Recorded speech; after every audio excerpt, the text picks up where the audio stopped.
창세기 26장입니다.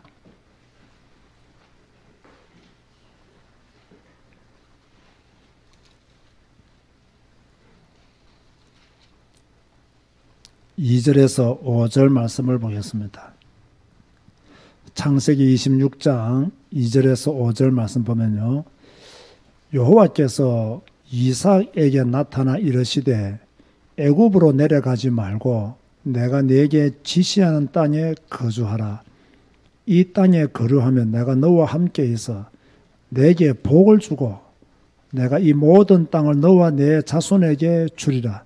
내가 네 아버지 아브라함에게 맹세한 것을 이루어 네 자손을 하늘의 별과 같이 번성하게 하며 이 모든 땅을 네 자손에게 주리니 네 자손으로 말미암아 천하 만민이 복을 받으리라. 이는 아브라함이 내 말을 순종하고 내 명령과 내 계명과 내 율례와 내 법도를 지켰음이라 하시니라. 아멘. 자, 오늘은 성경 인물 시리즈 이삭에 대해서 함께 공부하도록 하겠습니다.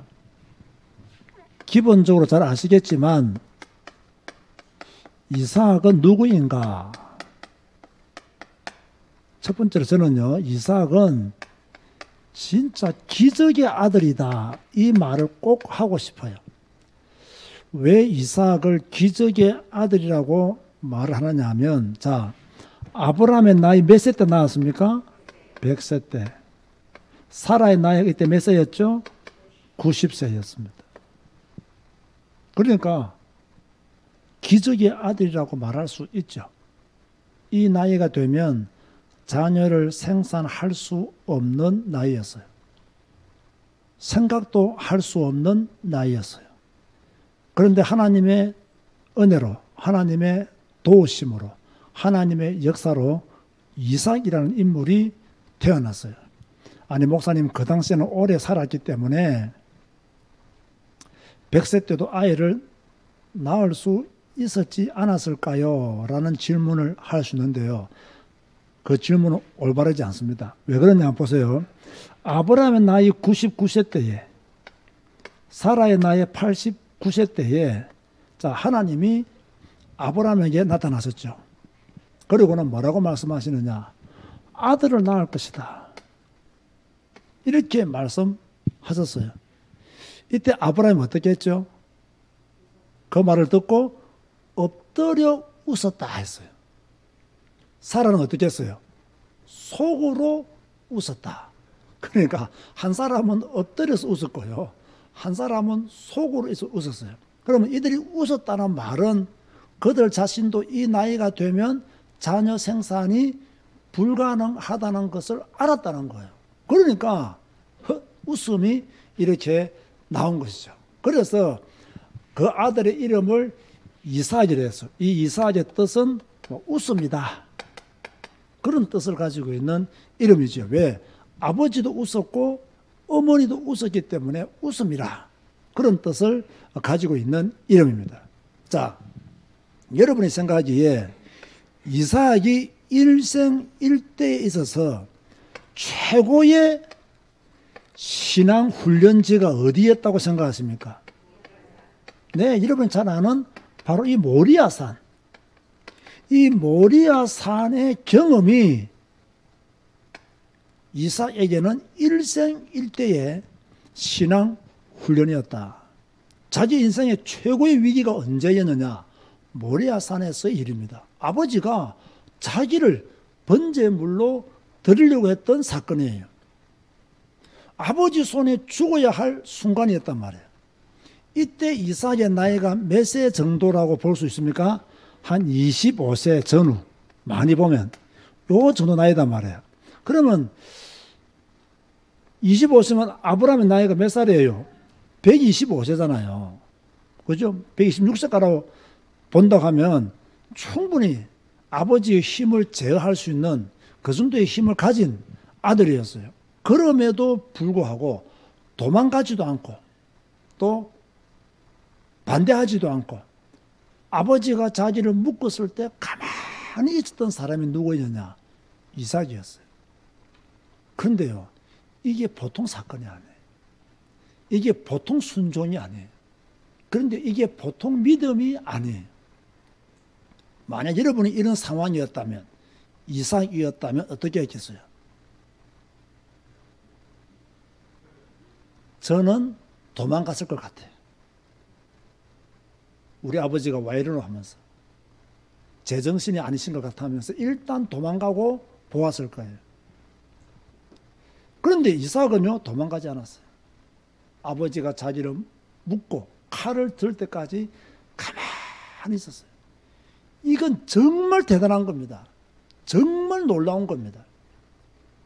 자, 아브라함은 자기 아내와 언혼을 했습니까? 안 했습니까? 하지 않았죠. 언혼을 했다라면 사라가 죽으라고 반대했을 거예요. 제가 얼마 전에 그랬죠. 사라가 죽으라고 반대했을지라도 아브라함은 드렸을 것이다. 그게 아브라함의 믿음이에요. 여러분, 믿음이 있는 사람은요, 그 누구도 이길 수가 없어요. 그런데요, 오늘 곰곰이 한번 생각해 봤어요. 생각해 보니까요, 내가 이삭이었다면 나는 도망갔을 것이다. 이걸 생각해 보니까요, 야, 참 내 믿음이 너무나 이기적인 믿음이구나. 하나님을 믿노라 하면서도 참 내 믿음이 이기적이다. 하나님을 사랑한다 하면서 주를 위해 십자가를 지겠다고 말하면서 내 신앙은 참 이기적이다. 그건 내한테 좋으면 아멘, 할렐루야, 감사합니다 이렇게 하지, 나에게 조금만 불이익이 생겨도 금방 얼굴 색깔이 변해버리는 그런 나의 신앙은 참 이기적이다. 그렇다면 이 신앙이 참 신앙이라고 할 수 있겠느냐? 이런 질문을 저 자신에게 한번 해보게 되었어요. 어찌되었든 아브라함은 드렸고 이삭은 가만히 있었습니다. 이것이 믿음이에요. 여러분, 믿음은 드리는 거예요. 믿음은 드리는 거예요. 믿음은 나의 것을 챙기는 게 아니에요. 믿음은 나의 것을 주장하는 게 아니에요. 믿음은 드리는 거예요.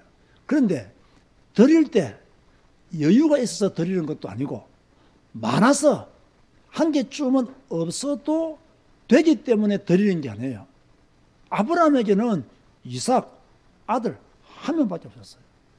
그런데 가장 소중한 그 하나를 하나님 앞에 드리는 거예요. 저는 옛날에 애들하고 같이 살 때요, 우리 집사람이 뭐 이렇게 심부름을 시킨다거나 부탁을 하면요, 저는 체질적으로 잘 안 받아줘요. 그걸 반대를 해요. 하기 싫고요. 하면 손해볼 것 같고, 손해보는 것도 아닌데 걔는 그런 생각이 들더라고요. 근데 똑같은 말을요, 아들이 하면 어떻게 될까요? 그거 들어줍니다. 그거요. 가기 싫어도 가고요. 또 해주면 손해될 것 같지도 않고요. 이렇게 되거든요. 그런데 보세요. 그 하나밖에 없는 아들, 그 아들을 드리라고 하는데 그냥 드리는 거예요. 그게 믿음이에요. 그 저는요, 오늘 다시 한 번 더 이삭에 대해서 좀 생각하면서 정리한 것이 뭐냐면, 믿음 중에 최고의 믿음은 순종하는 믿음이다. 이게 최고의 믿음이에요.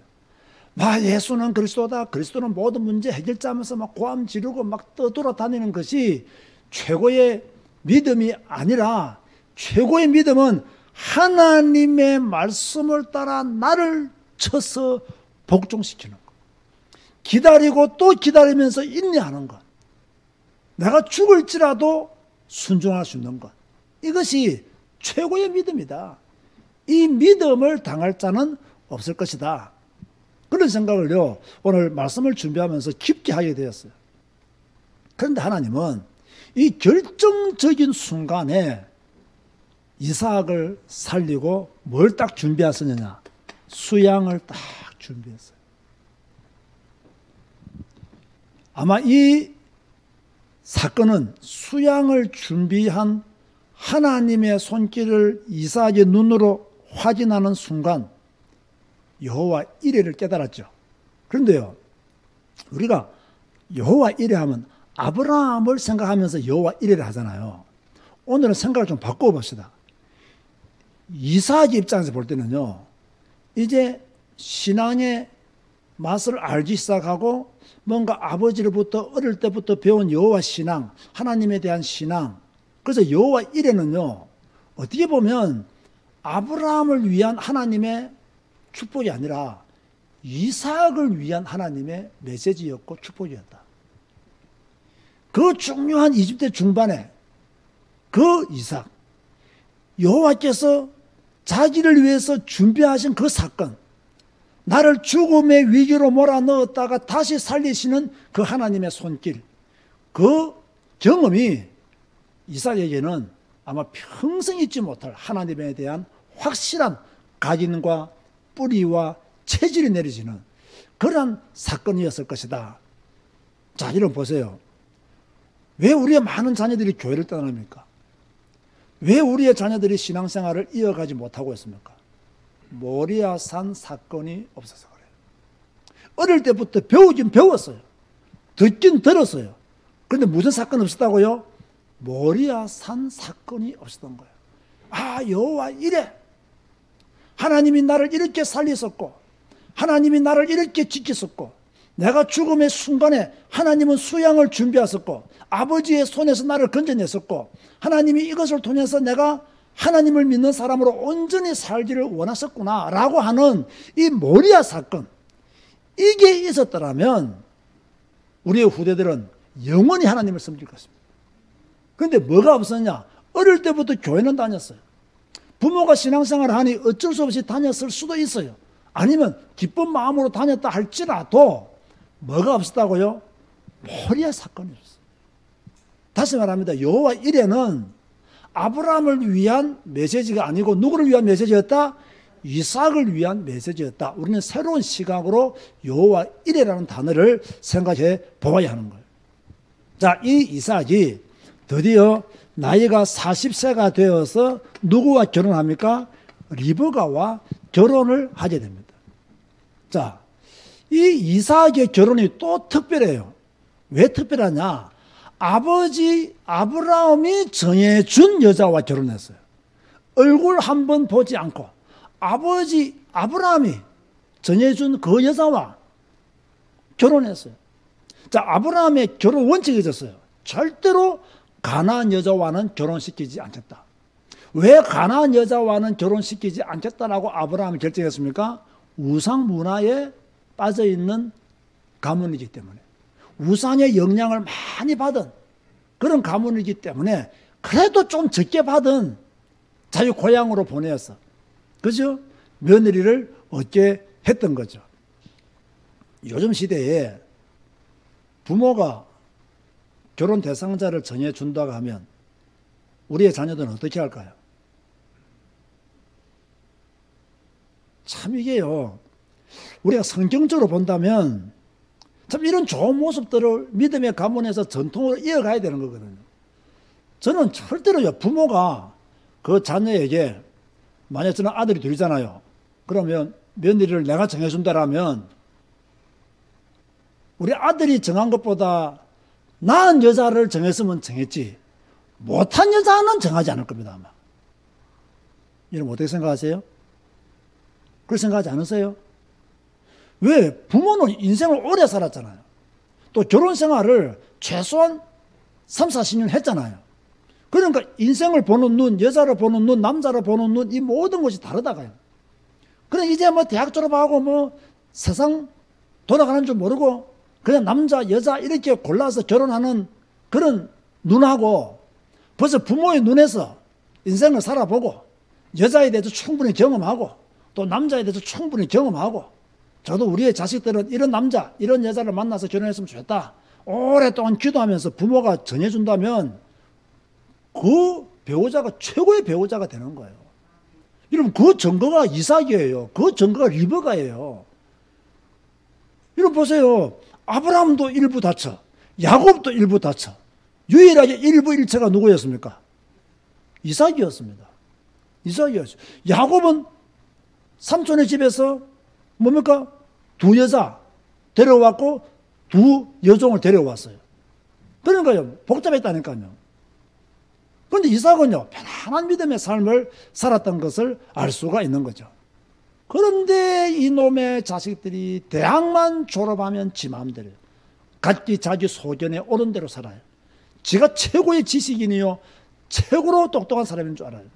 바벨탑을 하늘 끝까지 쌓아요. 그때부터 부모 말을 안 들어요. 그래서 그때가 최고 위기예요. 부모 말을 듣고 부모 말을 순종할 때는 그래도 괜찮아. 그런데 이제 대학 졸업하고 뭔가 배우고 자기가 돈 벌고 세상을 살아보면서 뭔가 조금 아는 그 조그만 지식, 그 조그만한 경험, 그게 막 최고인 줄 알고 그것이 보석인 줄 알고 까불다가 결국은 큰 위기를 당해야 되는 거예요. 나중에 후회해봤자요 소용없어요. 그죠? 그 부모의 기피를 무시하는 대가를요 반드시 치르게 되어 있는 거예요. 뭐 여러분하고는 별로 상관이 없네요. 일단 우리 소영이 외에는 별로 뭐 상관이 없어 지금. 그래서 조금 안타까움을 가지게 되는데요. 어찌됐든 이렇게 이삭은 아버지가 정해주는 여자와 결혼을 했다. 이 아브라함이요 늙은 종을 보내어서 뭡니까? 아브라함의 동생 나홀의 아들 부두엘의 딸 리브가를 데리고 와서 결혼을 시켜서 그때부터 본격적으로 결혼 생활을 하게 되죠. 자, 결혼 생활을 하니까 자, 자녀들을 낳게 되죠. 이삭이 자녀를 낳았는데 아까 말했지만 몇 세에 이삭이 결혼했다고요? 40세에. 근데 결혼하자마자 아이를 낳았습니까? 못 낳았습니까? 못 낳았죠. 몇 년간 못 낳았어요? 20년간 못 낳았어요. 그러다가 60세 때 이제 아이를 낳았는데 이게 또 쌍둥이라. 그래서 에서와 야곱을 낳게 되죠. 얼마나 기뻤겠어요. 얼마나 신났겠어요. 결혼한 지 20년 만에. 그죠? 한 명도 아니고 두 명씩이나 태어났어요. 굉장히 기뻤을 것입니다. 그런데 특이한 점이 뭐냐면요. 이렇게 임신했을 때, 리브가가 임신했을 때 하나님이 주신 말씀이 있어요. 자, 이 말씀이 중요하기 때문에 한번 찾아서 읽어보도록 하겠습니다. 창세기 25장 23절 말씀이에요. 창세기 25장 23절에 보면 리브가가 아들을 임신했을 때 하나님이 어떤 말씀을 주었느냐. 여호와께서 그에게 이르시되 두 국민이 내 태중에 있구나. 두 민족이 네 복중에서부터 나누이리라. 이 족속이 저 족속보다 강하겠고 큰 자가 어린 자를 섬기리라 하셨더라. 자, 요약하면 두 민족이 네 복중에 있다. 두 번째는 큰 자가 어린 자를 섬기리라. 요 두 메시지를 이삭과 리브가에게 하나님이 주신 거죠. 그러면 이 이삭도 이 메시지를 기억해야 되고, 그죠? 리브가도 이 메시지를 기억해야 돼요. 근데 여기 가서 말씀을 드리겠지만 이삭은 이 메시지를 기억하지를 못했어요. 그것이 이삭의 실수이기도 해요. 자, 이러는 가운데 우리는 그 에서의 성격은 어떠했으며 야곱의 성격은 어떠했느냐 나중에 다 배우겠지만 잠시 살펴보면요. 에서는 약간 남자다운 성격이고요. 에서는 약간 여자다운 성격이 있었다고 보아져요. 왜 그러냐면 막 에서는 막 가슴에 털도 많고 그리고 막 이 사냥꾼으로 자랐잖아요. 그러니까 굉장히 남자다운 그런 기질이 있었고요. 이 야곱은 뭐 팥죽이나 끓이고 뭐 그죠. 그리고 이 야곱의 어떤 성격의 장점이 있다면요. 굉장히 치밀한 계획을 잘 세웠던 사람이에요. 이것이 단점이기도 하고 장점이기도 한데 왜 치밀한 계획을 세우냐면 자, 형이 사냥하다가 돌아왔단 말이에요. 배가 고프다는 걸 알았어요. 이때 딱 팥죽을 만들어서 장자의 명분을 빼앗습니다. 그리고 나중에 라반의 집에 가가지고 외삼촌 집에 가가지고 일을 할 때도 그 양들 재산을 늘릴 때 한번 보세요. 얼마나 꾀가 많은 사람이고 얼마나 치밀한 계획자라는 것을 우리가 성경을 통해서 알 수가 있는 거죠. 그러니까 에서는 좀 남자다운 성격이라면 야곱은 여자다운 그런 면모를 가지고 있었다. 자, 그런데 이삭은 누구를 더 좋아했어요? 에서. 리브가는 누구를 좋아했어요? 야곱. 그런데 이삭이 왜 에서를 좋아했다고 성경은 말하고 있을까요? 예, 이삭은 육식주의자였던가 봐요. 고기를 좋아했어요. 그러니까 고기는 누가 잡아오겠어요? 당연히 상냥꾼인 남자다운 에서가 잘 잡아오겠죠. 그래가지고 막 맛있게 이렇게 별미를 만들어주면 그걸 먹고 너무 좋은 거예요. 그래서 사람은요, 이 음식은요, 참 이렇게 마음이 이렇게 끌려요. 그렇지 않습니까, 여러분? 이 밥을 몇 번 같이 먹으면요, 통하잖아요. 또 음식을 먹으면 뭔가 마음을 쉽게 열어놓기도 해요.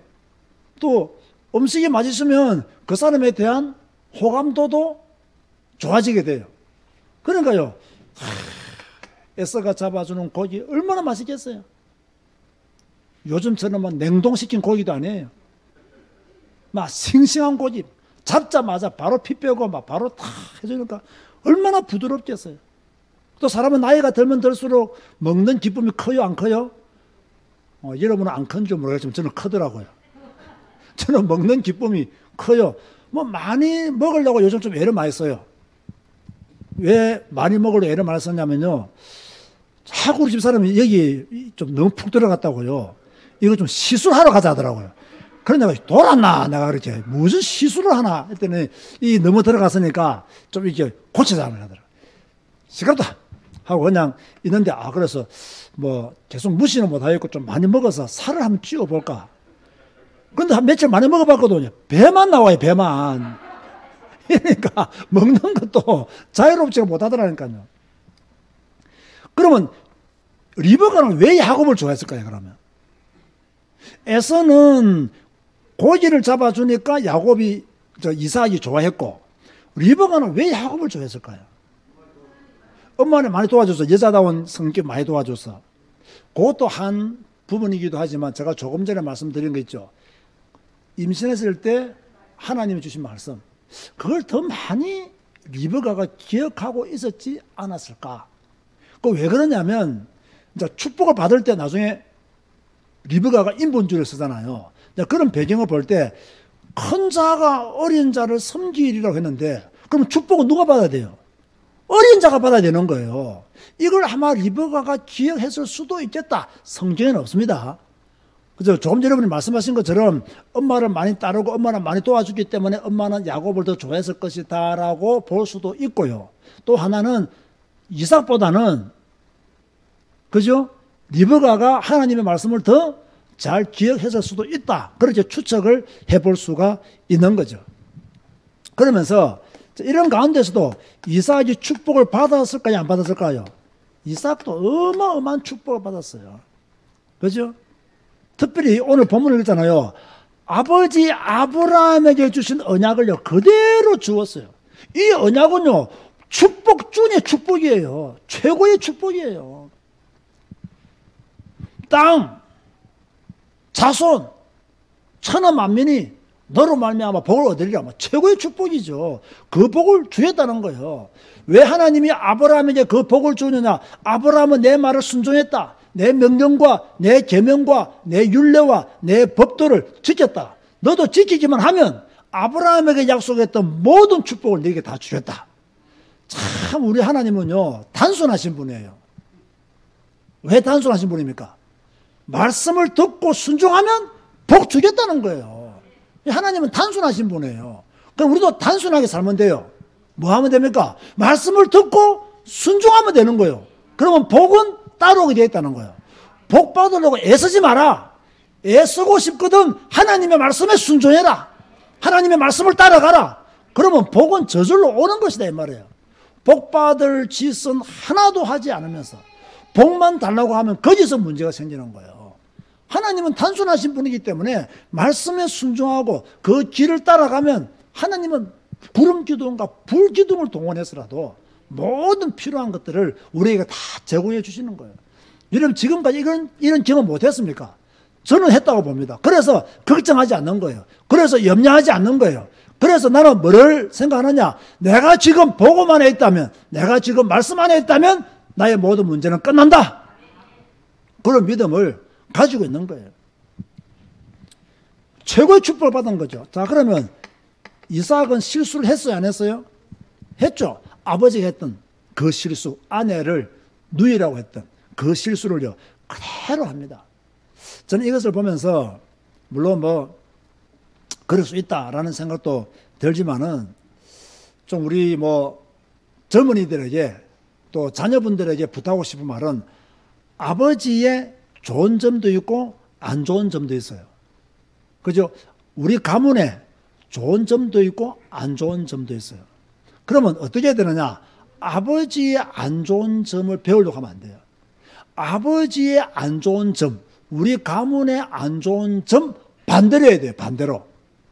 그래야 응답받는 거예요. 그래야 축복을 받는 거예요. 그런데 사람은 보면서 배우거든요. 보면서 배워요. 참 이상해요, 진짜요. 그 저는요, 참 감사한 것은 자랑은 아닙니다만은 저는 어릴 때 자라면서 우리 아버지가 하는 것을 보면서 아, 나는 어른이 되면 절대로 저거 하지 않아야 되겠다. 나는 아빠가 되면 아버지가 되면 저런 것은 나는 조금 더 책임감을 가지고 내가 살아야 되겠다. 그런 생각들을요, 저는 아버지를 보면서 했거든요. 그럼 우리 아버지가 잘못하고 있는 것을 보면서 나는 반대로 하려고 애를 많이 썼어요. 자, 그럼에도 불구하고 뭐, 내 주위에 있는 사람들 나라 볼 때는 꼭 아버지 닮았다라고 말하겠죠. 그죠? 그러나 저는 그 모양은 닮았을는 줄 몰라도 속은 저는 별로 안 닮았다고 생각해요. 물론 겉으로 드러나는 성격적인 요소는 담겠죠. 뭐 그 아버지의 그 아들이니까. 그러나 내용을 잘 보면요, 저는 별로 닮으려고 하지를 않았어요. 왜? 아버지의 저런 모습이 가정적으로 볼 때는 옳지 않고 그리고 가족에게 유익하지 않다는 것을요, 제가요 알았기 때문에 저는 반대로 하려고 애를 많이 썼어요. 제가 이걸 뭐 다 지금 뭐 제가 치유 시간이면 다 이걸 하나하나 풀어서 설명해 나가겠는데 뭐 이 사이에 대해서 설교하는 시간이기 때문에 그냥 넘어가려고 그래요. 어찌되었든 우리는요 그런 안 좋은 점들을 배우려고 하지 마라. 그래서 하나님은 이 이사야에게 엄청난 물질적 축복을 주었다는 것을 우리는 창세기를 통해서 확인할 수가 있는 거예요. 자, 창세기 26장 12절에서 25절 말씀해 보면요, 이런 말씀들이 나와요. 이삭이 자 그 땅에서 농사를 지으면 몇 배나 얻었어요? 100배나 얻었고, 여호와께서 복을 주심으로 그 사람이 창대하고 왕성하여 마침내 거부가 되어 그랬어요. 마침내 뭐가 되었다고요? 거부가 되었다. 그렇게 말씀하고 있어요. 어느 정도로 거부가 되었느냐? 블레셋 사람들이 시기할 정도로 거부가 되었던 거예요. 또 우리도 이런 복을 좀 받았으면 좋겠죠, 그죠? 그래서 우리가 뭐 복음과 하나님의 나라를 위해서 선다면 더 큰 영광을 하나님께 돌릴 수가 있는 거죠. 그런가 하면 창세기 26장 19절에는 뭐라고 말씀하고 있느냐? 이삭의 종들이 꼴짜기를 파면 샘 근원을 얻었더라. 참 물이 귀한 그 땅에서 샘 근원을 얻었다는 것은 놀라운 일이죠. 자, 이러는 가운데 목자들이, 그랄 지방의 목자들이 우물을 빼앗으려면 다 양보해 버렸어요. 물이 없으면 양들을 못 먹이잖아요. 물이 없으면 자기들도 생활하기 어렵잖아요. 그런데 왜 이삭은 다 양보했을까? 자기가 판 건데, 하나님이 주신 축복인데 왜 양보했을까? 우리 같았으면 양보했을까? 내 같은 성격이면 양보 안 합니다. 내가 얻은 축복인데, 내가 판 우물인데 왜 너희들이 와서 빼앗으려 그래? 하고 전쟁을 했을 가능성이 더 많아요. 그런데요, 이삭은 딱 양보합니다. 곰곰이 생각해 봤어요. 왜 이삭은 양보했을까? 착해서 그랬을까? 아니면 전쟁에서 이길 자신이 없어서 양보했을까? 곰곰이 생각해 봤어요. 답이 안 나오더라고요. 딱 하나 나왔습니다. 제가 앞에서 강조했던 거 있죠. 뭐입니까? 여호와 이레의 축복을 이미 모리아 산에서 경험했어요. 이게 중요한 거예요. 이미 모리아 산에서 여호와 이레의 축복 딱 각인되어 버렸어요. 뿌리 내려졌어요. 체질되어 버렸어요. 내가 이걸 양보해도 하나님은 또 나를 위해서 새로운 것을 예비하셨다. 여기에 대한 믿음을 가진 거예요. 여기에 대한 신앙이 있었던 거예요. 그러니까 딱 양보하는 거예요. 이만큼요, 우리에게 경험된 것이 중요한 거예요. 이만큼 우리가 체험했던 것이 중요한 거예요. 우리가 경험했던 것, 체험한 것, 하나님이 주신 은혜, 하나님이 주신 선물들을 제대로 알고 있다면요, 양보할 수 있는 힘도 생기는 거예요. 그런데 내가 얻었다고 생각하니까, 내가 파서 얻었다고 생각하니까 양보 못하는 거예요. 하나님의 주권을 믿어버리면 양보할 수 있어요.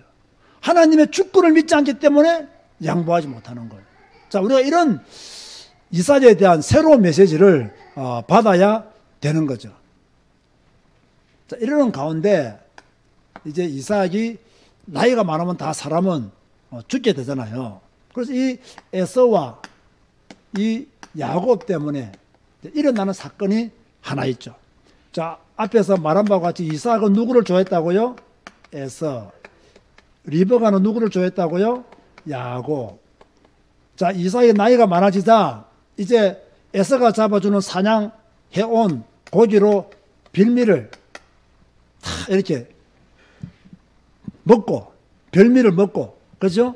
별미를 먹고 에서에게 축복을 하려고 그렇게 에서에게 심부름을 시켰죠. 이걸 누가 들었어요? 리브가가 들었어요.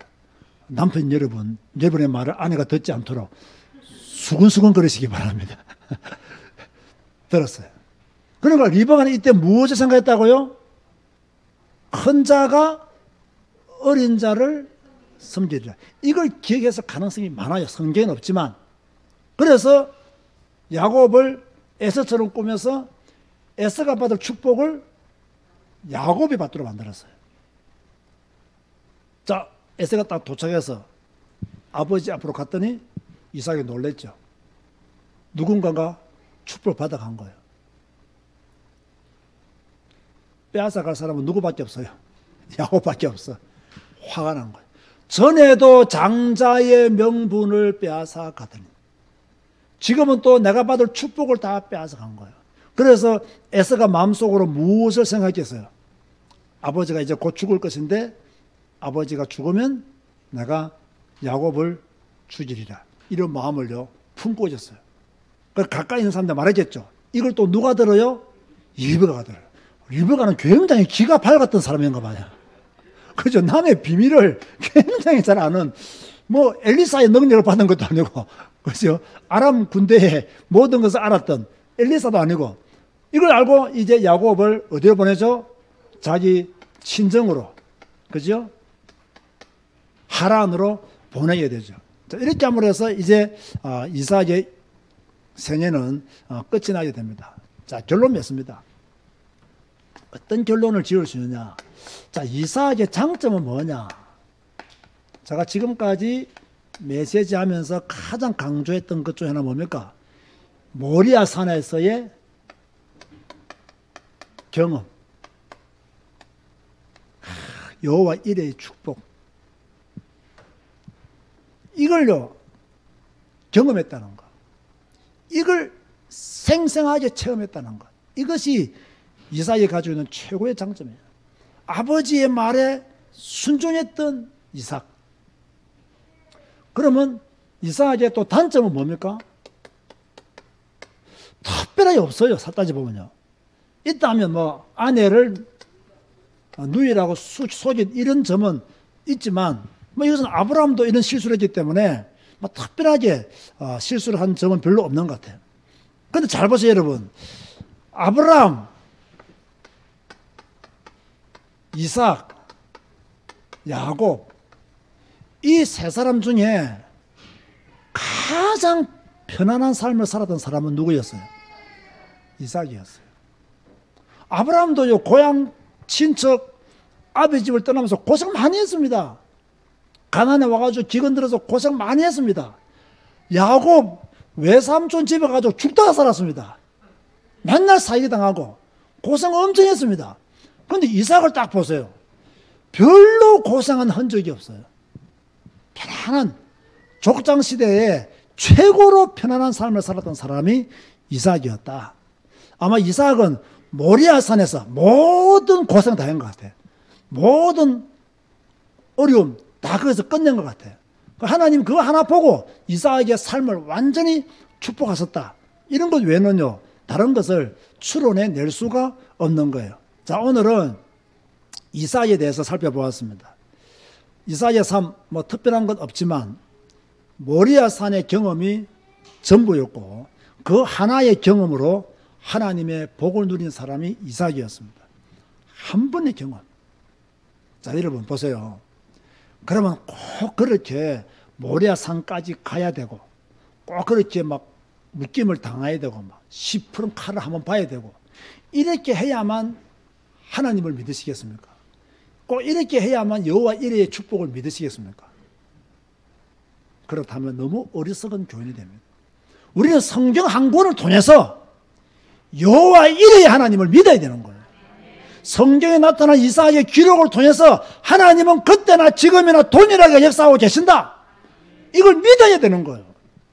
이것을 믿고 믿음의 삶을 온전히 산다면 아브라함, 이삭, 야곱, 요셉 족장시대 인물들 중에 최고로 편안한 삶을 살았던 이삭처럼 우리도 나의 모리아산의 경험을 가지고 그 경험을 잊지 아니하고 그 경험을 감사하면서 그 경험 속에 믿음의 삶을 온전히 산다면 하나님은 우리의 삶도 평탄케 하시리라.